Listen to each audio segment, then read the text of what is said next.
الحمد لله نحمده ونستعينه ونستغفره ونؤمن به ونتوكل عليه ونعوذ بالله من شرور أنفسنا ومن سيئات أعمالنا من يهدي الله فلا مضل له ومن يضلله فلا هادي له ونشهد أن لا إله إلا الله وحده لا شريك له ونشهد أن سيدنا وسندنا مولانا محمدا عبده ورسوله قال الله تبارك وتعالى في القرآن المجيد أعوذ بالله من الشيطان الرجيم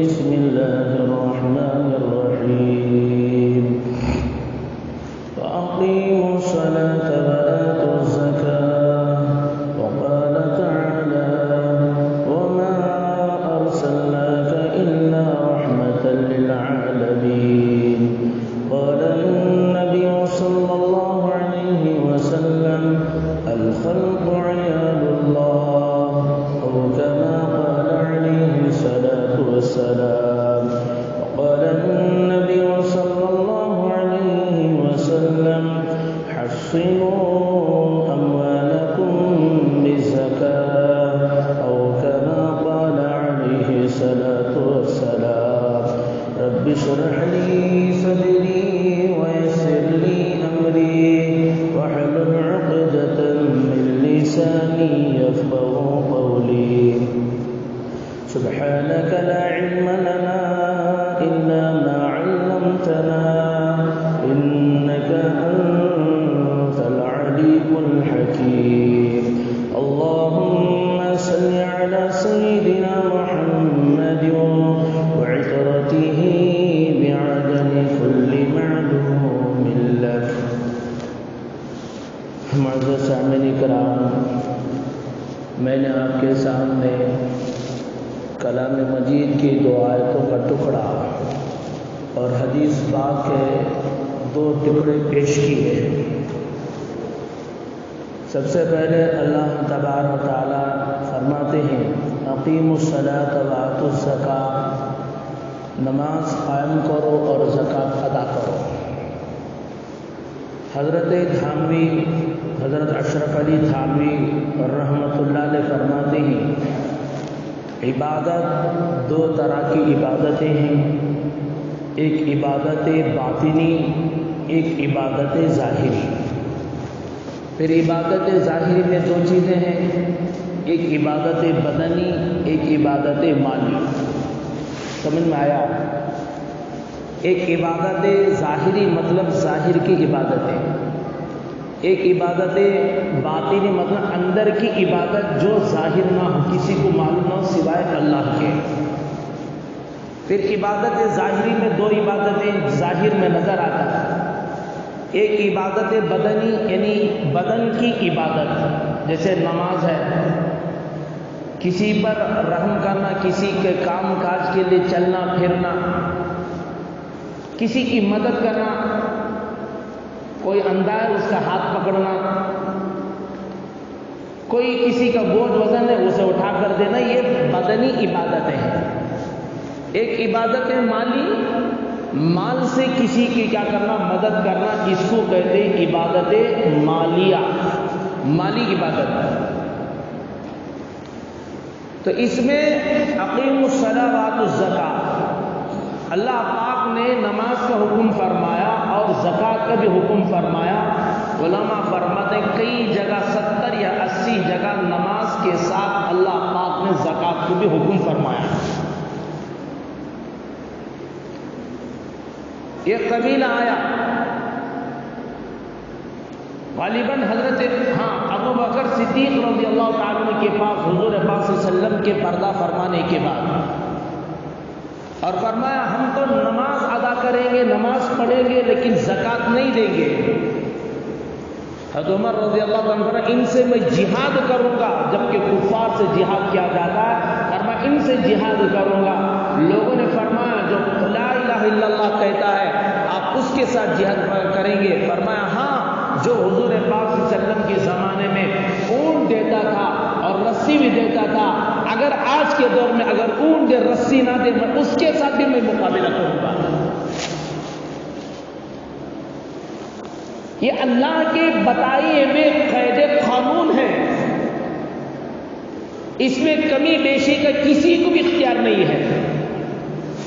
زکوٰۃ اللہ کا فریضہ ہے، بتایا ہوا فریضہ ہے، یہ اللہ نے بتایا، اس میں کمی بیشی کا نہ کسی انسان کو اختیار، نہ کسی فرشتے کو، نہ کسی نبی کو، نہ کسی رسول کو اس میں اختیار ہے کہ اس میں کمی بیشی کر دو۔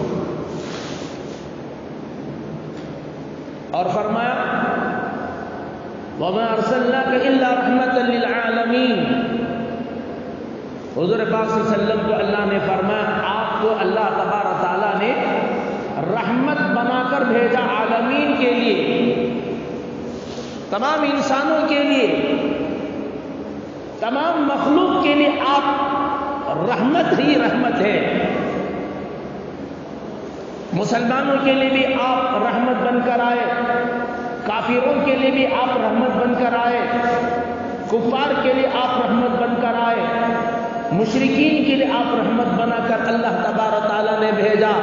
علماء نے فرمایا مسلمانوں کے لیے رحمت یہ تو سمجھ میں آتا ہے، لیکن کفار کے لیے، مشرکین کے لیے آپ رحمت بن کر کیسے بھیجے گئے، اس کی کیا وجہ ہے، اس کا کیا ثبوت ہے؟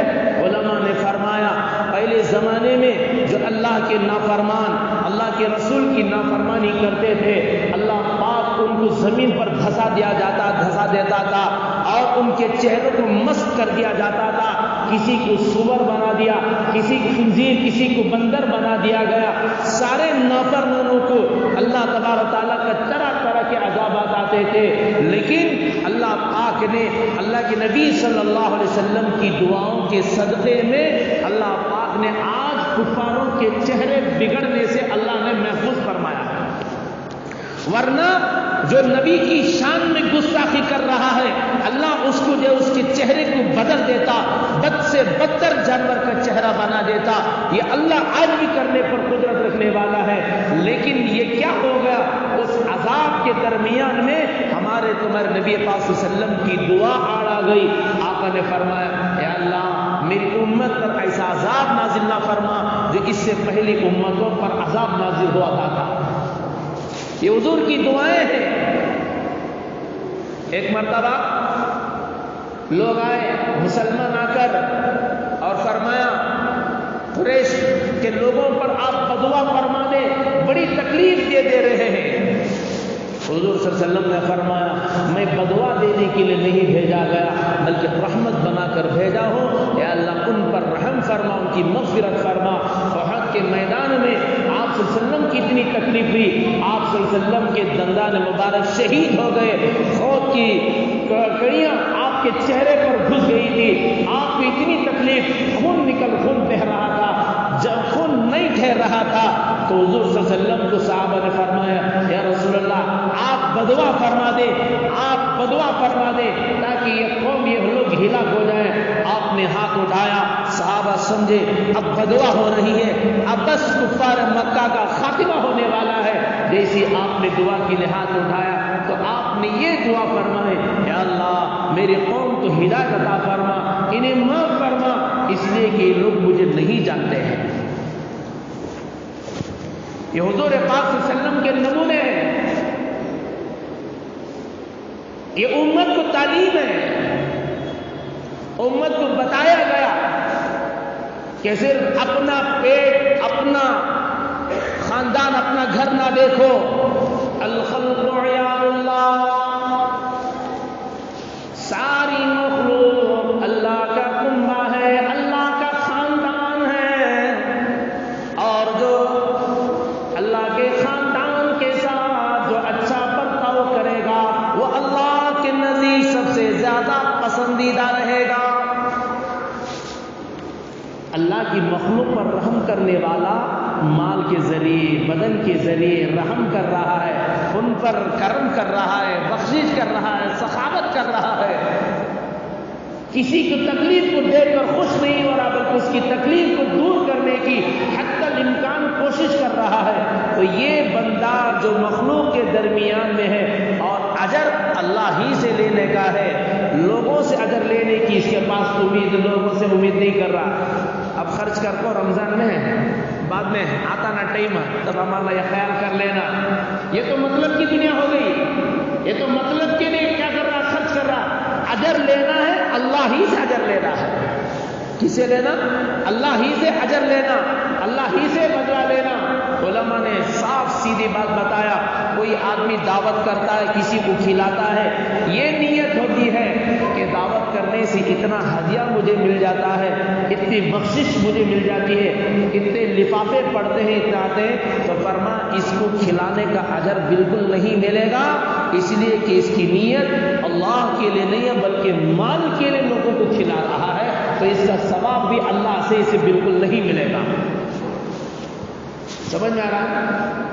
کھلاتا کیا نیت ہے؟ لفافے پڑتی کر کو، یہ نیت ہے، مال کی ہرس ہے، اس لیے لوگوں کو کھلا رہا ہے، تو لوگوں کو کھلانے کا اسے ثواب نہیں ملے گا، اس لیے کہ اس کی کھلانے میں دنیا درمیان میں آ گئی ہے، اللہ کے لیے نہیں کر رہا ہے۔ اور جب اللہ پاک اسی کام کو قبول کرتے ہیں، اسی عمل کو قبول کرتے ہیں جو خالص ان کے لیے کیا جاتا ہے، اللہ پاک فرماتے ہیں میں تمام شرکاء سے بیزار ہوں، لوگ جو ہے شرکاء سے محتاج، شرکاء کے محتاج ہے، اور میں بے نیاز ہوں، جو کوئی میرا بندہ میرے ساتھ دوسرے کو شریک کر لیتا ہے تو میں اس کے عمل کو اس کے شریک کے ساتھ حوالے کر دیتا ہوں، اور وہی عمل میں قبول کرتا ہوں جو خالص میرے لیے ہوتا ہے۔ جو نوجوان سامنے آ جاؤ، سامنے ہو تمہیں ابھی ٹیکا لے لیتا ہوں، ابھی سہارے کی ضرورت تم نہ پڑ گئی، سامنے آؤ۔ ہاں جو ضعیف ہے، بیچارے کمزور ہیں، عمر دراز ہیں، سمجھ میں آتا وہ کیا لے، ٹیکا لے، کیونکہ عمر کا تقاضا ہوتا ہے، جوان نہیں بلکہ نوجوان انہیں ابھی ٹیکا لے لیا تو ابھی بہت سارے کام ہیں جوانی میں کرنے کے، کیا مطلب؟ قوم کی مدد، ملک کی مدد، ہر چیز کی حالت میں اپنے آپ کو تیار رہنا ہے مدد کے لیے۔ بہرحال میں عرض کر رہا تھا، اللہ پاک اسی عمل کو قبول کر فرماتے ہیں جو خالص ان کے لیے کیا جاتا ہے، لوگوں پر رحم کرنا، اللہ کے لیے رحم کرنا، مال کے ذریعے، بدن کے ذریعے، زبان کے ذریعے، سفارش کے ذریعے، جس اعتبار سے آدمی مدد کرے گا اللہ کے لیے کرے گا، اللہ اسے جو ہے اجر و ثواب دیں گے۔ یہ تعلیم اللہ کے نبی صلی اللہ علیہ وسلم نے فرمائی، اور مخلوق پر رحم کھا کے آپ نے بتایا، آپ صلی اللہ علیہ وسلم پر لبید نے جادو کر دیا، آپ صلی اللہ علیہ وسلم کو اس کے علم ہو گیا، لیکن آپ نے اس کا سے بدلہ نہیں لیا۔ ایک یہودی عورت نے آپ صلی اللہ علیہ وسلم کے کھانے میں زہر کو ملا دی تھی، ایک بدبخت آپ صلی اللہ علیہ وسلم کے کھانے میں زہر ملا دی تھی۔ خدا کی شان دیکھو، اور ہمارے نبی صلی اللہ علیہ وسلم کی کرامت بلکہ معجزہ دیکھے، کمال دیکھے، جب اس لقمے کو، گوشت کے ٹکڑے کو، بکری کے گوشت کا ٹکڑا جو بھنا گیا، آگ پر بھنا گیا ہے، بے جان ہے، جیسے آپ صلی اللہ علیہ وسلم نے اسے لیا، منہ میں رکھنا چاہا، رکھا، تو اسی لقمے نے، اسی گوشت کے ٹکڑے نے فرمایا یا رسول اللہ آپ مجھے نہ کھائیں، اس لیے کہ مجھ میں زہر کو ملا دیا گیا ہے۔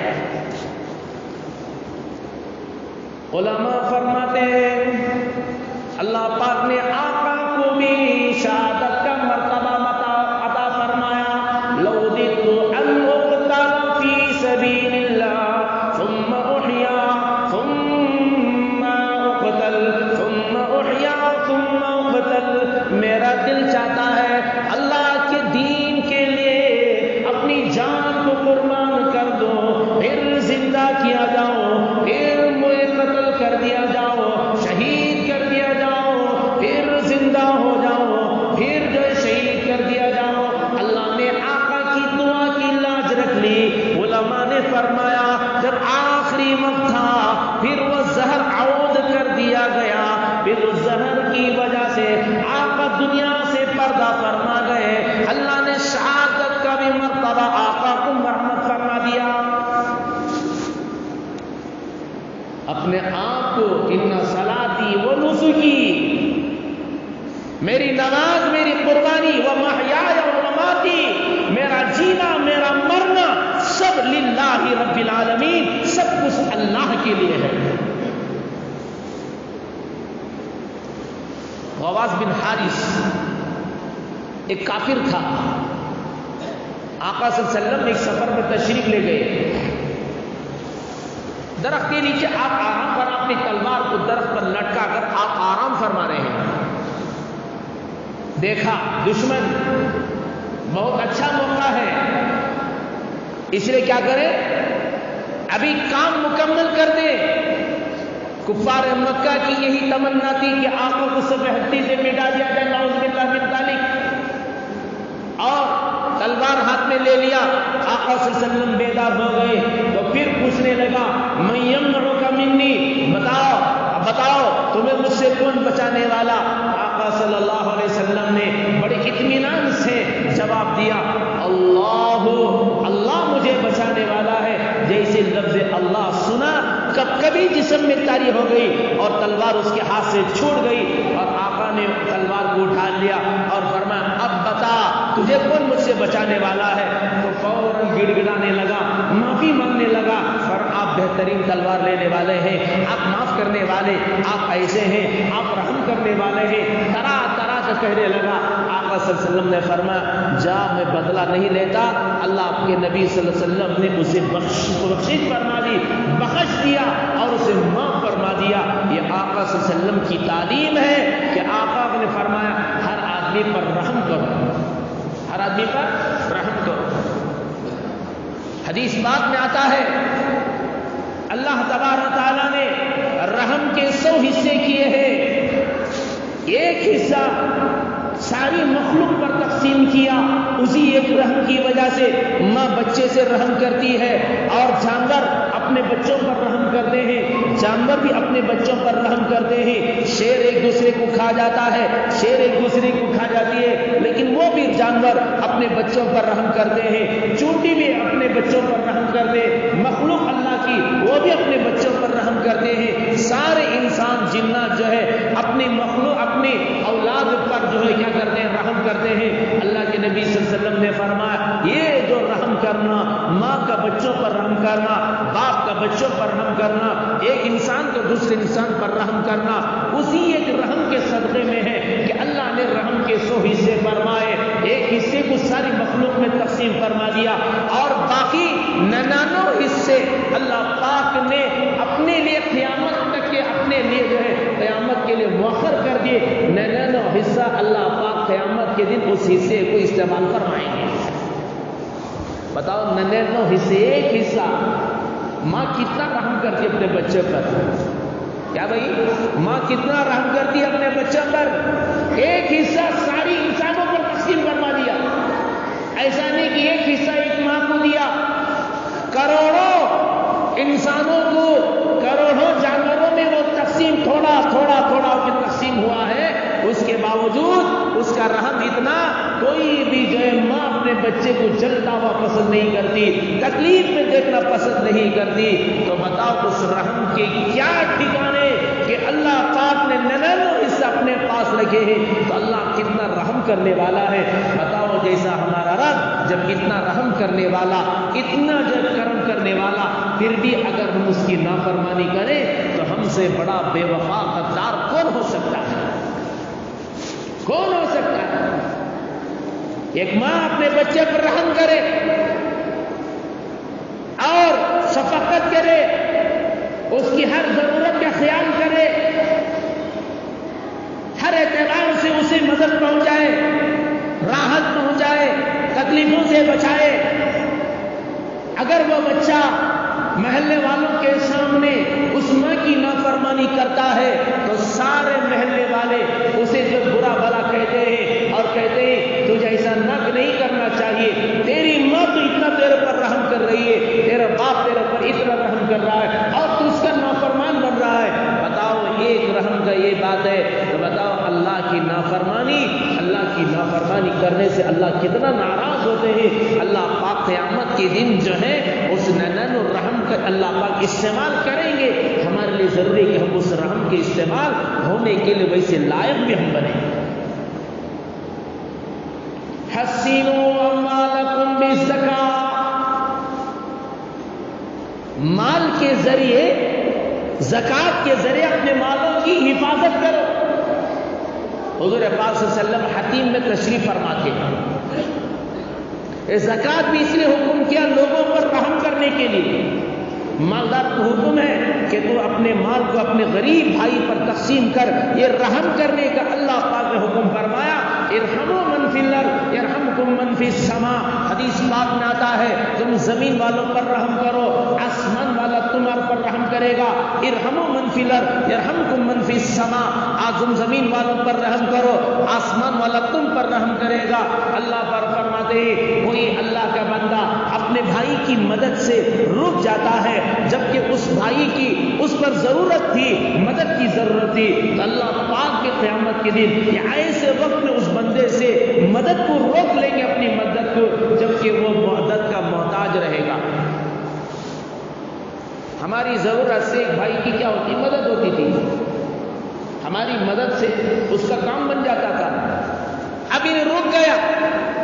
معلوم ہوتے کر کو جلکھا سمجھے اسے ذرا معلوم بھائی کون کر کو ذرا معلوم ہوتے کر کو مدد سے رک گیا. اگر مدد کرتا تو اس کا کام بن جاتا. یہ تو دور کی بات. آج کل تنگ جننا بہت ہے. کئی کو اسے مال زیادہ مل جا رہا ہے، اس کی عزت کئی کو زیادہ ہو جا رہی ہے. کہیں نہ کہیں تلاش کرو اس کے عیبوں کو، اس کی خامیوں کو تلاش کر کے لوگوں کے سامنے بیان کرو. یہ کوشش ہے. ادھر سن اللہ کے نبی صلی اللہ علیہ وسلم فرماتے ہیں کوئی تیرے بھائی کو تیری مدد کی ضرورت تھی تو نے مدد نہیں کیا تو جب تجھے مدد کی ضرورت پڑتی ہے، مدد تو ہر ایک کو ضرورت ہے نا اللہ کی، کون بے نیاز ہے؟ جب تجھے ضرورت پڑتی ہے اللہ کی مدد کی تو اللہ پاک بھی ایسے وقت میں اپنی مدد کو روک لیتے ہیں. بتاتے ہیں اللہ پاک دیکھ کیسے مدد نہ ملنے پر پریشانی کیسی ہوتی ہے. تو نے اپنے بھائی کو ایک مدد کی ضرورت تھی تو نے روک لیا، اب میں بھی اپنی مدد کو روک لیتا ہوں. پھر یہ مارا دھکے کھاتا رہے گا، پریشان حال رہے گا، اسے پتا چلے گا. اسی لیے بتا گیا تو مدد کی مدد کرو اللہ پاک تمہاری کیا کریں گے مدد فرمائیں گے. حضور پاک صلی اللہ علیہ وسلم حتیم میں تشریف فرماتے. حتیم کو تو معلوم، حتیم نہیں معلوم. کعبۃ اللہ کے سامنے جو دیوار ہے چھوٹی دیوار اسے کیا بولتے ہیں حتیم. اس کے اوپر بعد اسے دوسرا نام حتیم اسے بولتے ہیں. حتیم چھوٹی دیوار کعبۃ اللہ کے سامنے وہاں پر تشریف فرماتے. کسی نے آ کر فرمایا فلاں لوگوں کا مال میں بڑا نقصان ہو گیا ہے. حضور پاک صلی اللہ علیہ وسلم نے فرمایا یہ سمندر میں نقصان ہو یا زمین میں نقصان ہو، زکات نہ نکالنے کی وجہ سے کیا ہوتا ہے مال میں نقصان ہوتا ہے. آقا نے فرمایا حسنوا اموالکم بالزکاۃ، اپنے مالوں کی حفاظت زکات دے کر کرو، اور جو زکات دے دے گا اللہ پاک اس کے مال کی حفاظت فرمائیں گے. جس زیور سے مال کی زکات نکالے گا اللہ پاک اس کی حفاظت فرمائیں گے. تجارت کا مال ہے صحیح اعتبار سے مکمل زکات نکالے گا اللہ پاک اس کی تجارت میں نقصان ہونے سے بچائیں گے. اس کا مطلب یہ نہیں تھوڑا سا دے دیا تھا بالکل مکمل ادا کرنا پڑے گا.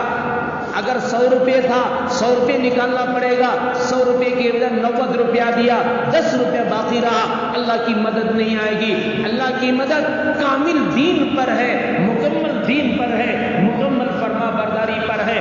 جتنا اس کے پر زکات واجب تھا اتنا دینا پڑے گا. اگر دے دے گا حسینوں کے الفاظ بتاتے ہیں قلعہ میں محفوظ ہو جائے گا. آدمی قلعہ کے اندر جا کر دشمنوں کے حملے سے اس کی حفاظت ہو جاتی ہے. اسی طرح زکات کا مال دیتا ہے، مکمل زکات دیتا ہے، اللہ پاک اس کے پورے مال کی حفاظت فرمائیں گے. آقا نے آگے فرمایا بیماروں کا علاج جو ہے صدقے کے ذریعے کرو. ہم کرتے ہیں دواؤں کے ذریعے. آقا نے منع نہیں فرمایا دوا کے ذریعے بھی علاج کرو، لیکن دوسری بات فرمایا صدقہ دو، الصدقہ تدفع البلا، صدقہ بلاؤں کو دور کرتی ہے، جو بلا نازل ہو چکی اس کو بھی دور کرتی ہے، اور جو بلا نازل ہونے والی تھی ابھی نازل نہیں ہوئی، اللہ پاک جو ہے اس صدقے کے ذریعے دور فرما دیتے ہیں، بیماریوں کو شفا دیتے ہیں۔ آگے آقا نے فرمایا دعاؤں کے ذریعے بھی بلاؤں کو دور فرماؤ، جو بلا نازل ہو چکی دعا کے ذریعے اللہ پاک جو ہے اس کو دور فرما دیتے ہیں۔ یہ کوئی مصیبت اس پر نازل ہونے والی تھی، دعا مانگتا ہے اللہ سے مانگتا ہے، اللہ پاک جو ہے اسے اس دعا کے صدقے میں آنے والی مصیبت سے اللہ پاک اس کی حفاظت فرما دے۔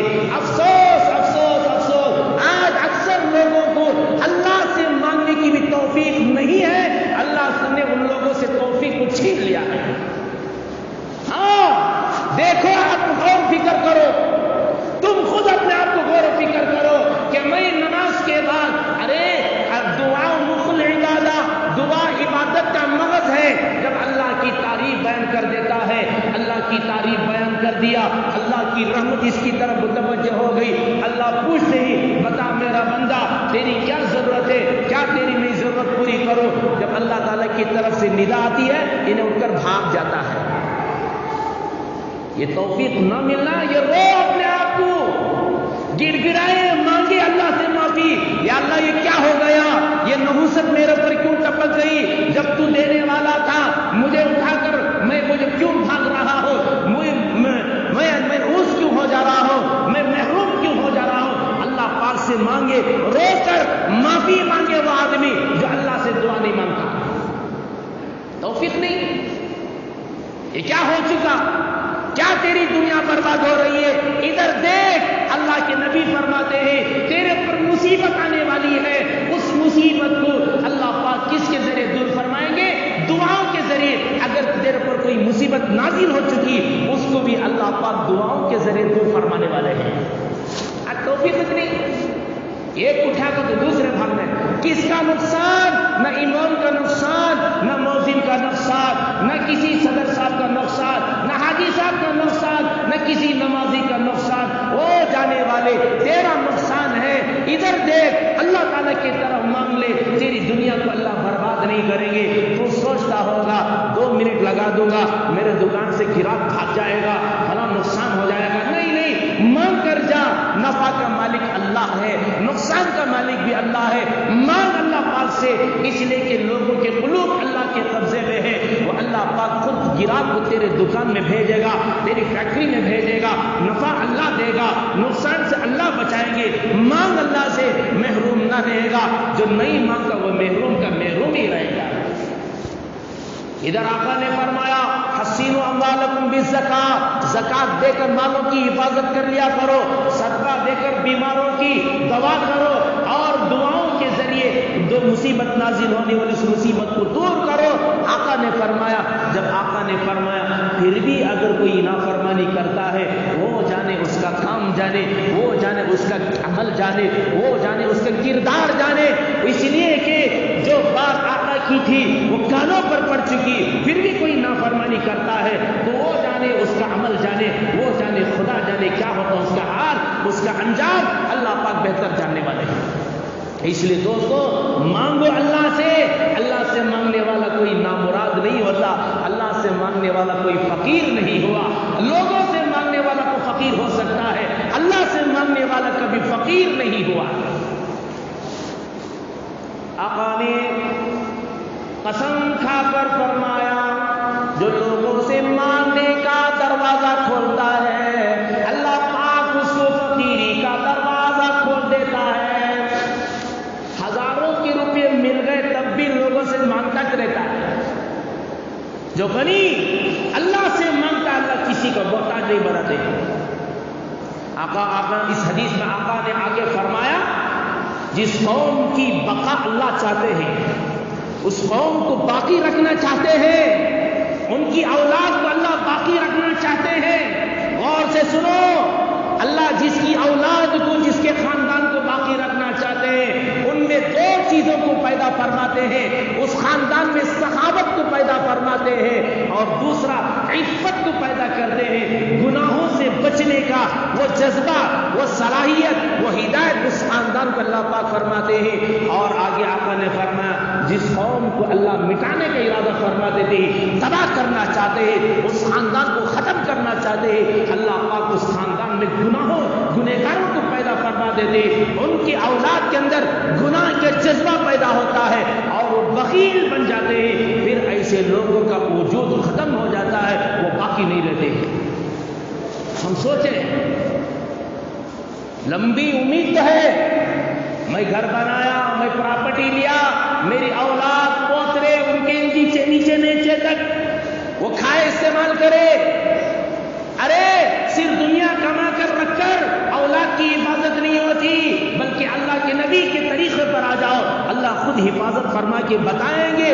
آقا نے بتایا صحابت کو پیدا کرو، سخاوت کو پیدا کرو، ایک دوسرے پر رحم کرو، اللہ پاک اس کو باقی رکھتے ہیں، اس کی نسل کو بھی باقی رکھتے ہیں۔ گناہوں سے حفاظت کا اگر ذریعہ بنا لیتا ہے، عفت اللہ سے مانگتا ہے، پاک دامنی اللہ پاک سے مانگ لیتا ہے، اللہ پاک اس کی نسلوں کو باقی رکھتے ہیں۔ اگر گناہوں سے عفت نہیں مانگتا، سخاوت نہیں مانگتا، اللہ پاک اس قوم کو مٹا دیتے ہیں، اللہ پاک اس کی کسی کی ضرورت نہیں ہے۔ اس لیے دوستو، علماء نے فرمایا زکوٰۃ کا نہ دینا بارشوں کو روک لیتا ہے، بارش کا رک جانا یہ زکوٰۃ کا نہ دینے کی بنیاد پر ہے۔ جیسے ہمارے اعمال رہیں گے اللہ پاک کی طرف سے ایسے فیصلے ہوں گے۔ اس لیے جس پر زکوٰۃ فرض ہے، خلاصہ بول دیتا ہوں، بہت سارے مسئلے لگ بھگ 10 سے 15 دن تک روزانہ 2 4 5 جتنے مسئلے اللہ پاک ذہن میں ڈالتا رہا، میں آپ کے سامنے فجر کے بعد جو ہے آپ کے سامنے بیان کرتا رہا۔ ایک دو مسئلے جو اکثر لوگ پوچھ لیتے ہیں، ارادہ ہوا کہ وہ مسئلے میں آپ کے سامنے بتا دوں۔ ایک دو مسئلے، پورا مسئلے بولنے کا وقت نہیں، اگر بولتا تو یہ جمعہ کا بیان بھی وقت نہیں ہوتا تھا، اتنے مسائل ہیں۔ صرف 2 مسئلے آپ کے سامنے بتا دیتا ہوں، آپ حضرات اس کو سماعت فرمائیں غور سے۔ سن رہی نا؟ سو رہی کی؟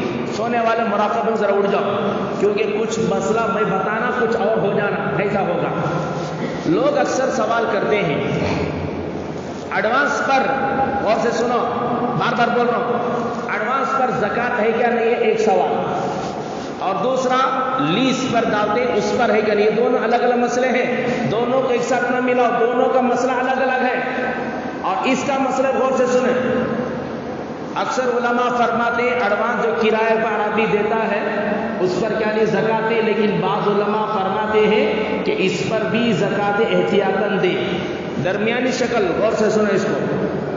ایک آدمی ایسا ہے کہ مثال کے طور پر 2 لاکھ روپے جمع کیا ہے ایڈوانس، اور 2 لاکھ روپے جمع نہ، اس کے لیے کوئی مشکل کام نہیں ہے، بزنس ایسا چل رہا ہے، اچھا مالدار آدمی ہے، بزنس چل رہا، 2 لاکھ روپے پھر جمع نہ، اس کے لیے کیا نہیں ہے، مشکل نہیں ہے۔ علماء نے فرمایا ایسے آدمی کو جو ایڈوانس دیا ہے اس کی بھی کیا کرے، زکوٰۃ نکال دے، اس ایڈوانس کا پیسہ بھی۔ ایک آدمی ایسا ہے اسے ایڈوانس جتنا جمع کیا، میں مثال بولا خالی 2 لاکھ کا تو 2 لاکھ چلیے بھائی، میں سمجھنے کے لیے بولا ہوں، ایک آدمی ایڈوانس جمع کیا، اتنا جمع کرنا اس سے دقت پیش آتی ہے۔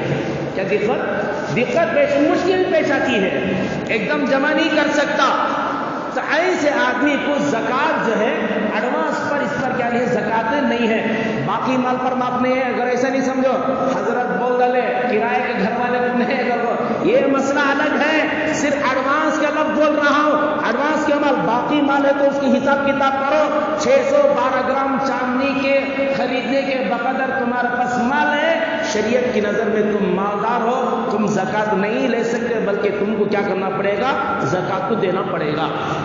سمجھے مسئلہ؟ ایک آدمی ایسا ہے اتنا جمع کرنا اس کے لیے دقت پیش آتی ہے، بڑی مشکل پیش آتی ہے ایڈوانس جمع کرنا، پھر اس کے اوپر اس ایڈوانس پر کیا ہے زکوٰۃ معاف ہے۔ سمجھے؟ ایک مسئلہ ہوگا بھائی، سمجھ میں آئے گا مسئلہ؟ سمجھ میں نہیں ہے تو ایک بار بول دیتا ہوں، ایڈوانس پر ایک آدمی، اکثر علماء فرماتے ہیں معاف ہے، لیکن بعض علماء فرماتے ہیں کہ نکال دو، احتیاط ہے کیونکہ فرض ہے زکوٰۃ۔ اس کی درمیان کی تدبیر یہ ہے کہ آدمی اگر ایڈوانس اتنا جمع کرنا اس کے لیے کوئی مشکل نہیں، تو ایسا آدمی کیا کرے، ایڈوانس پر بھی زکوٰۃ نکالے۔ اگر جمع کرنا اس کے لیے مشکل ہے تو کیا کرے، تو اس کے لیے زکوٰۃ معاف ہے۔ ایک آدمی نے پوچھا حضرت میرے پاس اتنا ہی مجھے دینا کہ نہیں؟ میں بولا تیری طاقت مجھے نہیں معلوم، میں نے خلاصہ بتا دیا، تو غور و فکر کر، تیری دل کی حالت اللہ جانتا ہے، اگر تم چور ہیڑے سے کام لیا تو اللہ تیری پکڑ کرے گا، میں نے اس کو بتا دیا۔ اب لیز کا مسئلہ ہے، 5 لاکھ ڈالا، 2 لاکھ ڈالا، 8 لاکھ ڈالا، 10 لاکھ ڈالا، 1 لاکھ ڈالا، کتنا بھی ڈالا، سب سے پہلی بات خلاصہ صاف بول دے رہا ہوں، لیز پر ڈالنا ہی صحیح نہیں ہے، گناہ ہے، یاد رکھ لو۔